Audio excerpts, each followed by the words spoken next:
ওই হাসরের ময়দানে এক বান্দা 500 বছর ইবাদত দিয়া যখন উঠবে আল্লাহর আদালতে, আল্লাহ বলবে তুমি জান্নাত চাওনি? বলবে হ্যাঁ জান্নাত চাই। আমার দয়ায় চাও নাকি? কয় না, আপনার দয়া কেন, আমি 500 বছর ইবাদত করেছি। আল্লাহ বলবে একটু দাঁড়াও। বান্দা যখন দাঁড়াবে, সূর্যের গরম এত বেশি পাওয়ার দিবে, বান্দার কলিজা শুকায় যাবে, পানির জন্য ছটফট করবে, বলবে একটু পানি দাও। আল্লাহ একজন ফেরেশতাকে বলবে, ফেরেশতা ওই বান্দার কিনারা এক গ্লাস পানি নিয়ে দাঁড়াও। ফেরেশতা পানি নিয়ে দাঁড়াবে এক গ্লাস। ওই 500 বছরের আবেদ বলবে পানি দাও। বলে এমনে পানি দিব না, কি চাও? বলে মাকবুল 500 বছরের ইবাদত চাই, এক গ্লাস পানির দাম।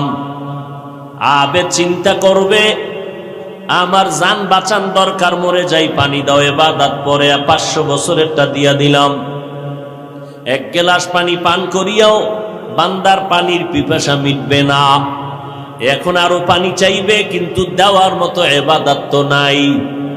এইবার আল্লাহর দিকে বান্দা নজর করে বলবে, ও দয়ার মালিক, দয়া করে আপনি আমাকে মাফ করে দেন, আমার ইবাদত দিয়ে আমি জান্নাতে যাওয়ার কোনো উপায় নাই।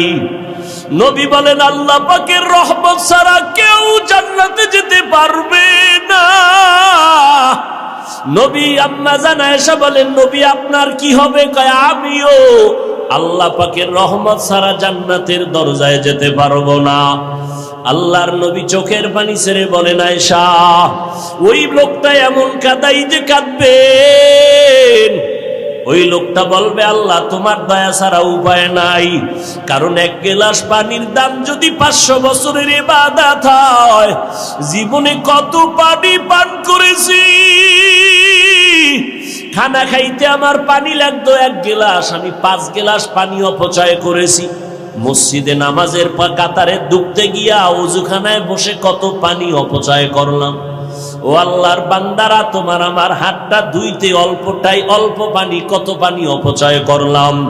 কিয়ামতের ময়দানে কড়ায় গন্ডায় আল্লাহর দরবারে হিসাব দেওয়া লাগবে, পালাবার কোনো উপায় নাই। হাসরের ময়দানের ভয়ঙ্কর অবস্থা দেখিয়া যেই সমস্ত নবীদের কোনো গুনাহ নাই, নবী বলেন আয়েশা সেই নবীরা পর্যন্ত নাফসি নাফসি বলে কান্না করবেন। আদম নবী কাঁদবেন, আমাকে বাঁচাও, উম্মতের কথা ভুলিয়া যাবেন। মুসা নবী কাঁদবেন, আল্লাহ আমাকে বাঁচাও। ইব্রাহিম নবী কাঁদবেন, আল্লাহ আমাকে বাঁচাও। এইভাবে সব নবীদের কান্নার আওয়াজ। আম্মা জান আয়েশা বলে, নবী তখন আপনি কি করবেন? আপনি তো দু জাহানের সরদার। মায়ার নবী বলেন, আয়েশা ওই দিন আমি আমার উম্মতের জন্য পাগলের মতো হয় মাকামে মাহমুদে সিজদায় পড়ে কাঁদবো। আমি একবারও বলবো না আল্লাহ আমাকে বাঁচাও, আমার আওয়াজ হবে আল্লাহ আমার উম্মতের বাঁচাও। আমার একটা উম্মত যেন জাহান্নামে না যায়, আমার উম্মত জাহান্নামে গেলে আমি জান্নাতে যাব না। আল্লাহ বলবেন, নবী আপনি কাঁদবেন না, মাথা উঁচু করেন, আমি আপনাকে খুশি না করিয়া ছাড়ব না। আল্লাহর নবীকে খুশি করার জন্য আল্লাহ বলবে, ও ফেরেশতা জাহান্নামটাকে ফিরাও, কারণ জাহান্নাম যদি সামনে আসে আমি আর বিচার করতে পারবো না। 70,000 শিকল লাগাইয়া জাহান্নামের গলায় বেঁধে দিবে ফেরেশতা। এক একটা শিকলের গোড়ায় 70,000 ফেরেশতা পেছনে টানবে, তারপরও জাহান্নামকে ধরে রাখতে পারবে না। এমন ভয়ঙ্কর অবস্থা হবে ওই হাসরের মাঠ। এরে নবীর উম্মতের দল, আল্লাহর নবীর সাহাবী আবু বকর সিদ্দিক রাদিয়াল্লাহু আনহু বলেন, পয়গম্বর হাসরের ময়দানের ওই ভয়ঙ্কর অবস্থায় ভাই ভাইয়ের থেকে আলাদা হয়ে যাবে, মা সন্তান থেকে আলাদা হয়ে যাবে, বন্ধু বন্ধুর থেকে আলাদা হয়ে যাবে। হাসরের ময়দানে বন্ধু থেকে বন্ধু ভাগিয়া যাওয়ার ক্ষেত্রে আমার আল্লাহ ভাইয়ের কথা বললেন আগে, তারপরে বললেন মা বাবা বন্ধুদের কথা। ভাইয়ের কথাটা আগে বললেন কেন? অথচ দুনিয়াতে দেখি আমার মায়ের থেকে আমার আপন কেউ নাই, আমার বাবার থেকে আপন কেউ নাই। কিন্তু কিয়ামতের দিন ইয়াউমা ইয়াফিরুল মারউ মিন আখিহি ওয়া উম্মিহি ওয়া আবিহি, আগে কেন ভাই ভেঙে যাবে? ভাইয়ের কথা আগে কেন বলছেন? কারণ দুনিয়া তো মাঝে মাঝে দেখা যায়, মুসা নবীরে যখন আল্লাহ বললেন যাও ফেরাউনের কাছে দাওয়াত দিতে যাও, মুসা নবী আল্লাহর কাছে দোয়া করলেন ও দয়ার মালিক, ফেরাউন বেঈমানের শক্তির অভাব নাই, আমি একা কেমনে যাব, আমার একটু শক্তি বাড়ায়া দাও। তোমার কুদরতের শক্তি তো আছে, তবে দুনিয়ার লাইনে একটু শক্তি দাও। বলে কি শক্তি? কয় আমার ভাই হারুনের আমার সাথে দিয়া দাও, কারণ আমার ভাই যদি আমার সাথে দাঁড়াইয়া যায়, ওরে দুই ভাই যদি এক জায়গায় দাঁড়াই সাহস বেড়ে যাবে, শত দুশমন আমাদের সামনে দাঁড়াইতে ভয় পাবে। দুনিয়াতে ভাই বড় আদরের, বড় মোহব্বতের। ইউসুফ আলাইহিস সালামকে যখন 10 ভাই মিলিয়া বুদ্ধি দিয়া খেলার নাম দিয়া নিয়ে গেল, যখন বাবা তাকায় আছে, বাবায় তো বুঝতে পারলো ইউসুফের তো খেলার নাম দিয়া হত্যা করার জন্য, মুসিবতে ফেলানোর জন্য নিয়ে যায়। ইউসুফ নবীকে যখন নেওয়া হয়, যখন বাবা ইয়াকুব নবীর চোখের আড়াল হয়ে গেল, কিছু দূর যাওয়ার পরে সামনে জঙ্গল আর পাহাড়। ইউসুফের এবার সব ভাইরা মারধর শুরু করলো। এক ভাই মারে, আর এক ভাইয়ের কাছে বলে তুই এবার মার, আর বলে এখন তোরে কোন বাবায় ফিরাইবে রে ইউসুফ বল। ইউসুফ চোখের পানি ছেড়ে কান্না করে আর বলে ভাই তোমরা আমাকে কেন মারো? আমি তো তোমাদের ক্ষতি করি নাই, আমি তো তোমাদের বিরুদ্ধে কোনো কথাও বাবাকে বুঝাই নাই।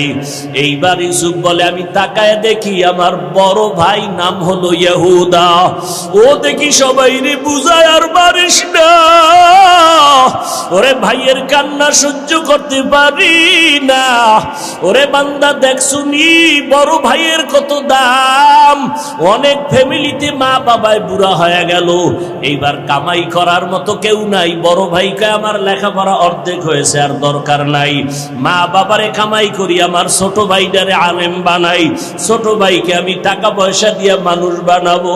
অনেক বড় ভাইরা ছোট ভাইরে টাকা পয়সা দিয়া কামাই করে মা বাবারে খাওয়ায়, লেখাপড়া শিখায়। অনেক জায়গায় গেলে খবর পাই বড় ভাইয়ের চোখে বানি, ছোট ভাইটারে এত কোলেটাই না লেখাপড়া শিখাইলাম, ওর প্রস্রাবের পানি আমি গায়ে লাগাইলাম। আজকে চাকরি করে টাকা পায়, বড় ভাইরে সালামটা পর্যন্ত দেয় না। এর বড় বড় ভাইয়ের চোখে পানি।